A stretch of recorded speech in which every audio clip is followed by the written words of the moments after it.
Islam, hukum perkawinan, undang-undang kependudukan itu sebenarnya beda-beda Om. Kalau kita Assalamualaikum warahmatullahi wabarakatuh. Jumpa lagi dengan Bincang Asal. Alhamdulillah kali ini kita kedatangan tamu yang sudah beberapa waktu kita nanti-nanti, seorang pengamat hukum dan dosen di beberapa perguruan tinggi. Banyak hal yang nanti bisa kita ulik dari yang bersangkutan, yaitu Putri Dwi Yulisia. Bagaimana Putri? salam kenal, alhamdulillah sehat Om. Ada beberapa saya membaca baik berkaitan dengan opini maupun pikiran-pikiran Puput, saya manggilnya Puput ya. Benar. Tentang hukum, yaitu hukum keluarga gitu. Ya. Khususnya kita menghadapi hukum keluarga itu yang sering kita amati di masyarakat itu ya, banyak kita melihat kasus-kasus yang cukup kadang-kadang kita nggak terpikirkan oleh kita, tapi kejadian gitu. Khususnya di kalangan artis atau Benar. nanti kita akan bicara tentang terkait dengan hukum hak asuh terhadap anak gitu. Saya kira menarik, khususnya di kalangan artis dan imbasnya di masyarakat luas. Benar. Kita akan membicarakan. Tapi sebelum membicarakan, saya kepingin mendengarkan profil pendek dari Puput, jadi terkait Puput lahir di mana, kemudian pendidikan, dan sekarang sibuk di mana. Silakan. Baik, terima kasih Om sebelumnya, teman-teman semua. Perkenalkan, nama saya Putri Dwi Yulisia, biasa saya dipanggil Puput atau Putri. Saat ini saya bertugas di Universitas Riau Kepulauan di Kota Batam, tepatnya di Fakultas Hukum. Kemudian saya juga mengajar di beberapa kampus sebagai dosen luar biasa di Sana Bunda, di Universitas Riau, kemudian diberi kesempatan juga menjadi tutor di Universitas Terbuka sudah lebih kurang 3 semester berturut-turut ini. Ya, sehari-hari fokusnya mengajar dan mengurus anak. Ya, asal saya juga dari Pekanbaru, kemudian saat ini juga bolak-balik ke Batam. Oke, terima kasih Putri. Ternyata masih muda, tapi kesibukannya udah luar biasa. Tapi nggak meninggalkan ngomong anak. Gitu. Betul. Puput, ini beberapa waktu yang lalu kita mendengar kasus seorang artis kemudian dengan suaminya gitu ya. Dia kecelakaan kemudian meninggal. Ya. Tapi ternyata kebetulan dia sudah punya satu anak gitu kan. Saya namanya apa namanya? Vanessa Angel gitu. Ya, Ini satu kasus gitu, menarik gitu. Ternyata mereka orang tua mereka itu berebut terhadap hak asuh gitu. Ini sangat menarik. Nah, sebelum itu saya kepingin melihat mendengarkan sebenarnya pengertian hak asuh itu sebenarnya seperti apa itu. Baik, sebenarnya yang dikatakan dengan hak asuh itu penjagaan orang tua ataupun walinya terhadap anak yang masih di bawah umur, gitu kan.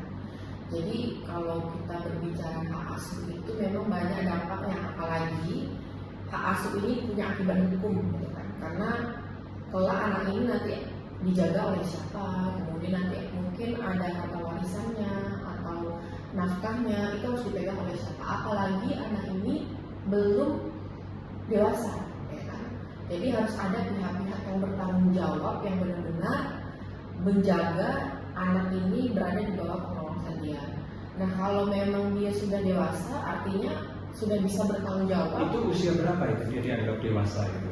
Nah, sebenarnya ukuran kedewasaan itu berbeda-beda, baik dari hukum perdata, hukum Islam, hukum perkawinan, undang-undang kependudukan itu sebenarnya berbeda Om.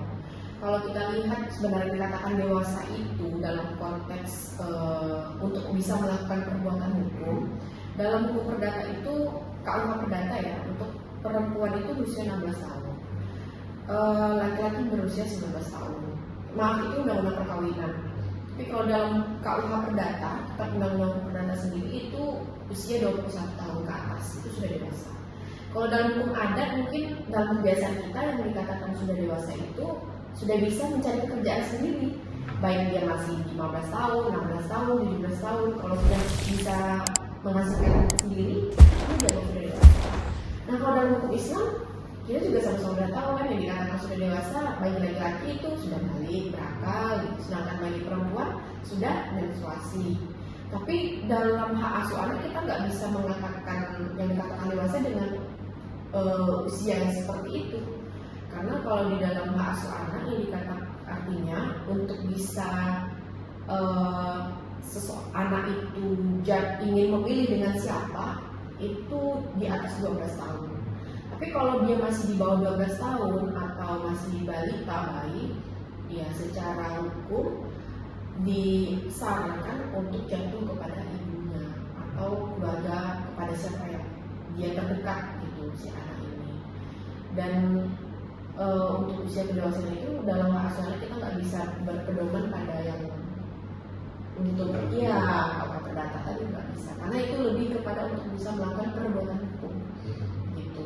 Dan kalau dalam undang-undang pendudukan kan katakan dewasa sudah berusia 17 tahun. Berarti kan? Kalau saya tangkap ini pengertian pengasuhan itu, pengertian hak asuh itu sebenarnya itu memang tanggung jawab orang tua bagaimana sampai anak itu dewasa menerima pengasuhan orang tua gitu kan? Iya, apalagi kan kalau di bawah, karena di dalam KUH perdata pun, dalam hukum Islam pun, anak yang masih di bawah 12 tahun itu mungkin kan secara psikologi, secara apa kan masih dekat dengan ibu ataupun dekat dengan orang tua, dari orang tuanya, dia dekat dengan siapa gitu kan.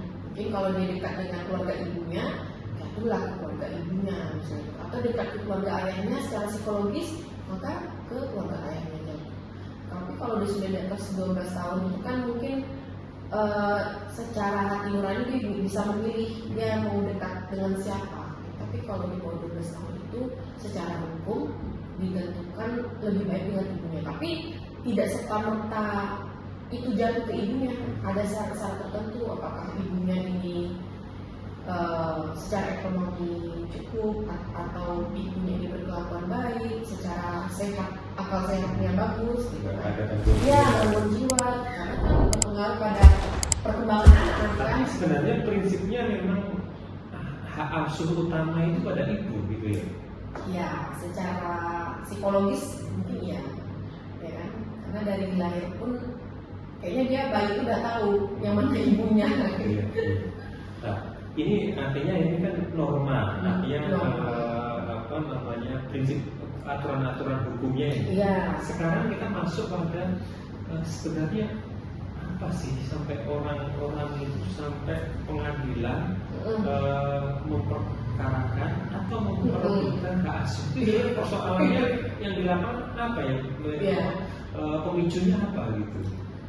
Oke, sebenarnya kenapa orang bisa berebut ya hak asuh anak, harta warisan dan lain sebagainya itu mungkin kepada tidak kelegaan atau sukarelaan hatinya mungkin kalau kita secara adat kan secara bermasyarakat berkeluarga, kalau memang dirasa cucunya itu dekat dengan si keluarga A, misal orang pedesanya, ya sudah serahkan saja gitu. Tapi mungkin di sini ada sisi lain, ada kepentingan lain mungkin kan, yang mana ini nggak bisa dibicarakan secara kekeluargaan lagi gitu.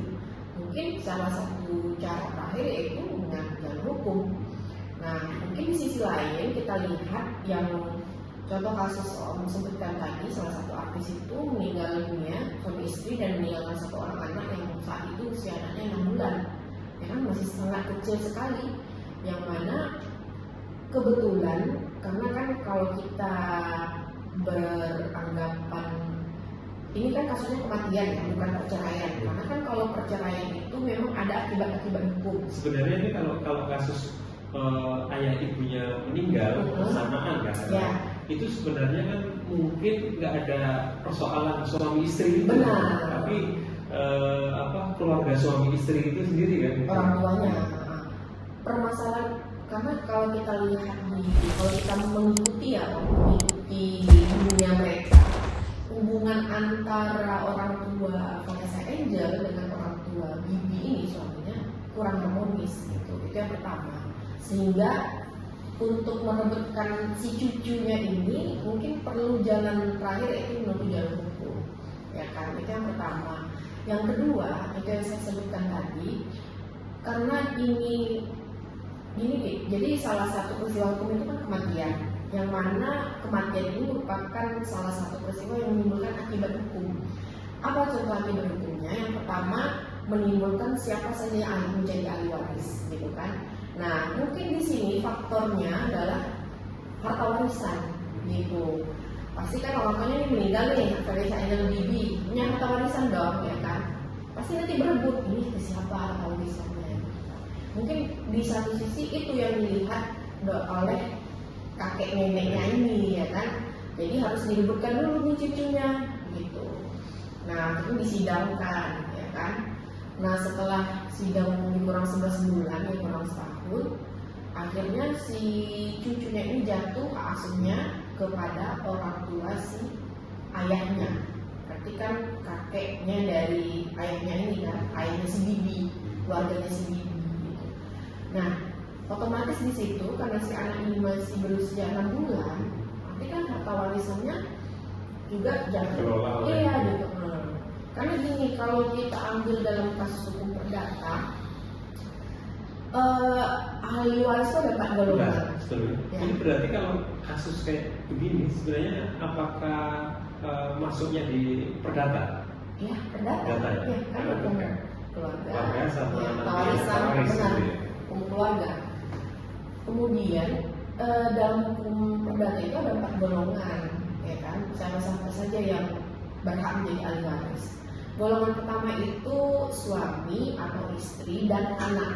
Kalau suaminya meninggal berarti yang dapat warisan istri dan istri dan anak. Yang kedua ada orang tua.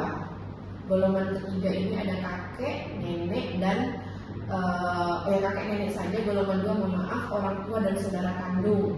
Golongan 3 kakek nenek. Golongan 4 paman, bibi dan sepupu-sepupunya. Jadi kenapa dibedakan golongan-golongan ini untuk menentukan siapa golongan terdahulu yang mendapatkan harta warisan. Jadi kalau golongan 1 masih hidup, golongan 2, 3, 4 tidak dapat harta warisan dalam hukum perdata. Karena yang prioritasnya yang didapatkan ya. Seandainya suami istri kan meninggal nih dalam kasusnya Vanessa Bibi, kan masih ada anak kan di golongan 1, otomatis seluruh hartanya sepenuhnya jatuh ke anak. Berarti golongan 2, 3, 4 tidak bisa dapat itu. Jadi sebenarnya dalam perkara mereka itu yang direbutkan sebenarnya juga harta warisan salah satunya. Karena orang tua dari Vanessa Angel itu ingin dapat bagian juga, gitu. Tapi sebenarnya dalam hukum perdata mereka nggak bisa karena golongan 1 masih hidup. Nah, gitu. Jadi selain harta warisan masuk juga di situ hak asuh. Tapi mungkin juga kalau ketika dia masih mengurus anaknya, gitu kan, dia juga bisa mengelola hartanya sebenarnya kan, gitu. Bisa. Tapi mungkin di sini yang menjadi pertimbangan hakim, kenapa hak asuhnya jatuh ke orang tua si Bibi, karena mereka secara ekonomi cukup, gitu. Sehingga hakim mungkin itu jadi bahan pertimbangan. Ya kan ada tante-tantenya, ada omnya secara ekonomi mapan, gitu. Jadi untuk pendidikan si anak, ya kan, kesehatannya, sekolahnya itu tercukupi dari si kakek neneknya ini. Oke. Menarik, Bu.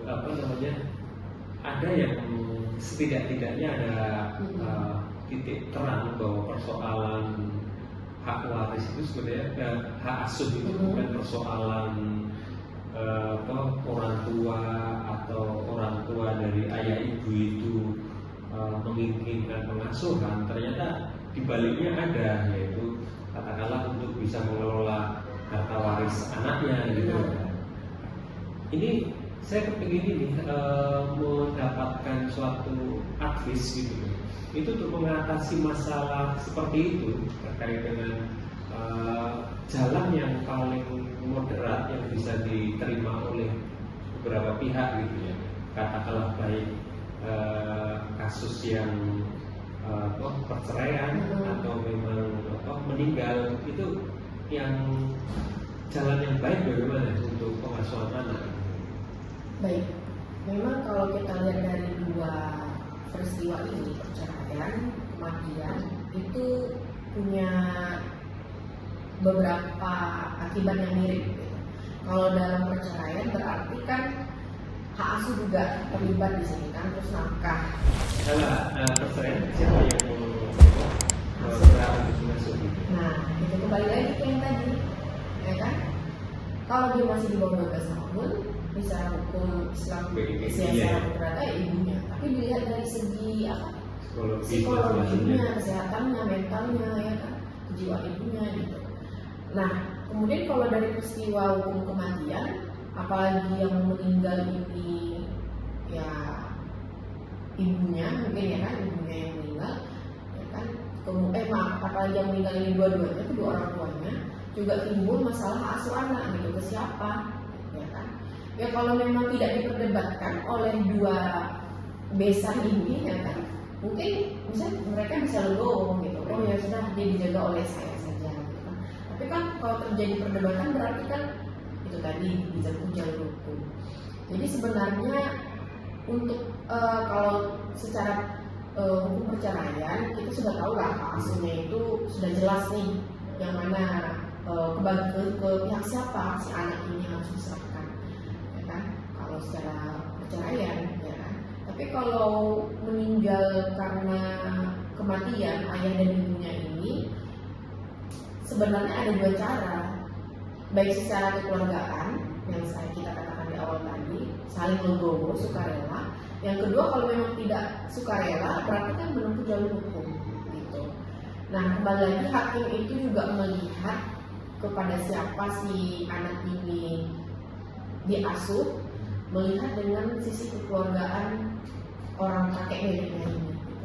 Mungkin hakim punya pertimbangan lain, ya kan, kakek yang dari orang tua si bibi ini secara ekonomi cukup, kasih sayang lengkap, ya kan, anggota keluarganya lengkap, ada tante dan omnya, dimana adik abang-abang dari ayahnya ini kan.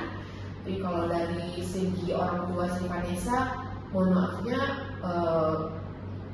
di rumor-rumor berita itu sering terjadi percekcokan orang tuanya ini dengan Vanessa. Jadi sebenarnya kita tidak bisa menentukan ya, apalagi kita kenapa bisa tahu, karena kan ini media kan selalu memberitakan, apalagi public figure ya kan. Jadi kita tahu kondisi keluarga mereka, jadi kita pun juga bisa menilai kan. Tapi kalau di masyarakat umum mungkin kita sulit menebak gitu, tapi secara pengetahuan kita itulah caranya gitu. Jadi kalau secara asuh anak itu ya, kalau memang bisa dibicarakan, nggak perlu dibawa ke ranah hukum gitu. Menarik sekali nih Bu. Memang kita memang harus terkait dengan anak-anak kita masa depan, memang kita harus ya berbagai pihak menyadari bahwa perlu ada rasa legowo, apalagi mereka ditinggal oleh kedua orang. Iya, benar. Terima kasih Put ya, asik sekali bicara dengan. Semoga kita bisa berbincang di lain waktu. Oke, siap. Terima kasih sahabat Bintang Kaca, diskusi dengan seorang pengamat hukum sekaligus dosen hukum, Putri Dwi Zulisa. Semoga bisa menjadi catatan tersendiri bagi kita sebagai orang tua untuk masa depan anak kita. Bila taufiq wal hidayah. Assalamualaikum warahmatullahi wabarakatuh. Minum dulu.